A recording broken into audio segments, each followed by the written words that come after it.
Holy shit. So the season finale of season 4 of Game of Thrones has aired. It's titled The Children, and for good reason. And just, there's a lot of death in this episode. And I mean, for Game of Thrones, there is a lot of death in this episode. I mean, it starts out, you get to see Jon, he's going beyond the wall now, and he goes to talk to Mance, and they start drinking to the dead people, and then Stannis comes in, and I can honestly say I sort of saw that coming, because sometime in last season or something, Melisandre was like, you have to go to the north to stop the, whatever it was, to stop shit from going down. So I figured Stannis will go up there eventually, and we hadn't seen him in a few episodes, so I was kind of guessing that he might come in at some point in this episode to help the Night's Watch, and he does. And Jon talks to Tormund for a minute, and it was nice to see that he actually was able to give Ygritte a burial, not even a burial, but a burning outside of the wall. And that was sad, because again, they were good together, and he loved her, and she loved him, and it's sad, and I was sad. But moving on from that, I'm really interested to see where that dynamic goes now, because I assume that Stannis isn't just going to show up at the wall and be like, okay, bye, I helped you. But I feel like he's gonna want, like, control of the wall now or something, and there's gonna be a clash between Jon Snow and Stannis, like, because Jon Snow's pretty much the leader of the Night's Watch at this point, because I think Alistair's dead and Slynt's a bitch, so there's really no one else there to lead them, and Stannis, I feel like he's gonna want some power there, so we'll see how that turns out next season. Let's go talk about Daenerys for a second, because she was talking to that old guy, and it's interesting to see this part, actually, before we get to the dragons, how she was talking to that guy, and I think that a few episodes ago, Daenerys would not have let this guy become a slave again, but after seeing certain things that she's seen there, and how she can't just rule things the exact way she wants to every single time, that she gave that guy the ability to go back to being a slave under a contract. So that was interesting to see, and then that guy comes in with his daughter's bones, and that was, I mean, we knew the dragons were getting out of control, but I mean, they're killing kids and people now, so she chains them up, and that was another sad moment. It plays into the fact that this episode's called The Children, because those are her children, and she has to lock them up in chains now, because they're a danger to everybody outside. So, and she didn't even get all three of them. The big one, or I think he's called Drogon, they don't know where he is. So he could be out burning more children as we speak, and that's just something they can't do anything about, so I don't know. Those dragons are getting big, and I feel like Daenerys won't be able to control them, and she really can't at this point, but I don't know. We'll see. Let's see, in King's Landing, I mean, a lot of stuff happens in King's Landing this week, but it starts out with the episode, you get to see the Mountain. Fuck him, he's lying down. Apparently he's still alive, but he got poisoned by Oberyn, which is awesome.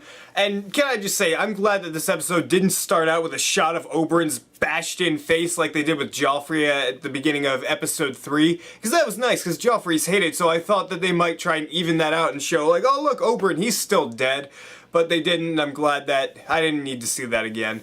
And so they're gonna keep the Mountain alive, but he's kind of dead here. So you get this guy just comes in and he's like, oh, fuck you, Grand Maester Pycelle, and he just kind of pulls out like Frankenstein material. He just starts sucking the blood out of the Mountain. It's like, wait, what? I get the feeling that the Mountain's gonna be different come next season. And it was interesting to see Tywin and Cersei clash, because I don't like either of those characters, but seeing them clash and seeing Cersei be like, yeah, I'm gonna tell everyone that my children are incestuous children and I love Jaime and everything, and just seeing Tywin's face is like, no, no, no.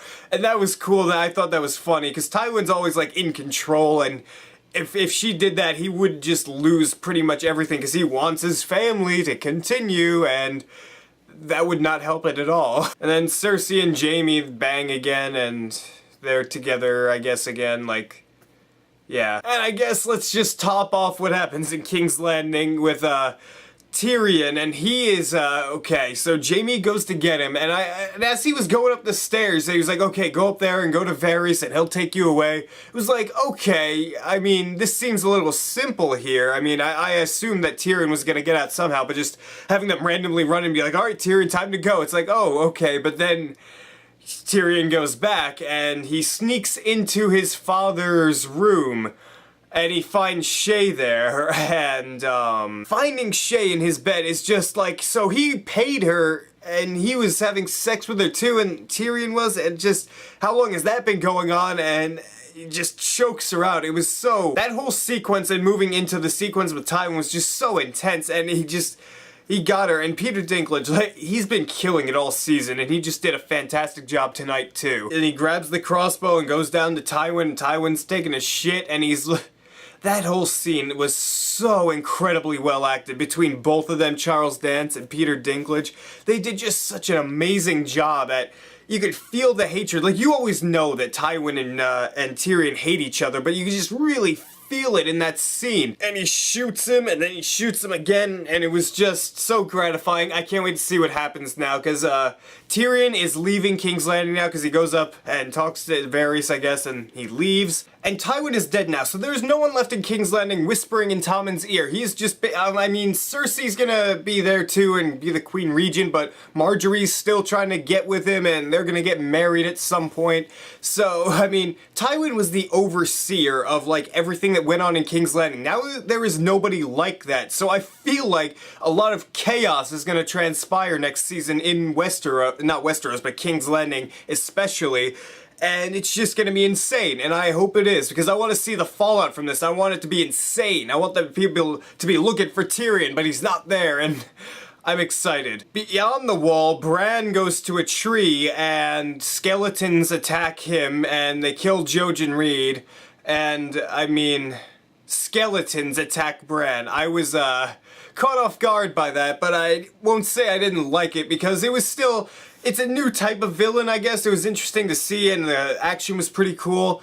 But then he goes inside the tree, which is like the most spacious tree ever. They're just walking all around in it, and they come across this old guy who, like, watches over everything, apparently. And Bran's gonna stay there now, I guess, and become that guy? I have no idea what's going on there. And I saved this part for last because it involves the final shot of the episode, so let's talk about the fact that Brienne and Pod, they're going through, they're close to the Eyrie, and they come across the Hound and Arya. I really like the Hound, so I didn't want to see this happen, even though I felt like it was going to, because I don't see Brienne dying at this point, but the Hound's story, I mean, there's not much left in it, so watching that, the whole fight, I mean, between Brienne and the Hound was fantastic. I really enjoyed it. I thought it was just gonna be like a regular sword fight, but they moved into like punching each other and using rocks and small swords. It was really cool and intense.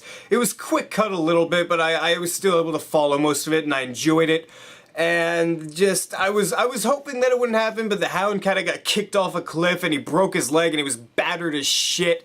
And Arya hid from Brienne until she was gone out of sight. And it was just like, Arya wanted to kill the Hound for a while now, and just... She had the chance to, and now she won't do it. I guess because he taught her a lot about killing, and he kind of kept her safe when you think about it. That still kind of sucks that he's dead. I'm assuming he's dead, by the way, because broken leg, he's in the middle of nowhere, he's battered and bruised and beaten, and just like... I get that the fact that he wasn't killed on screen means that he'll probably show up at the end of season 5 or something, but I mean, at this point, I assume he's dead. And she gives that coin that Jaqen H'ghar gave her to the guy from Westeros, and she gets on the ship, and now she's headed off to Westeros to become a faceless man or woman, I guess. One thing I will say is I dislike the way HBO handles their last week on segment, because they didn't show what happened last week or last time on Game of Thrones.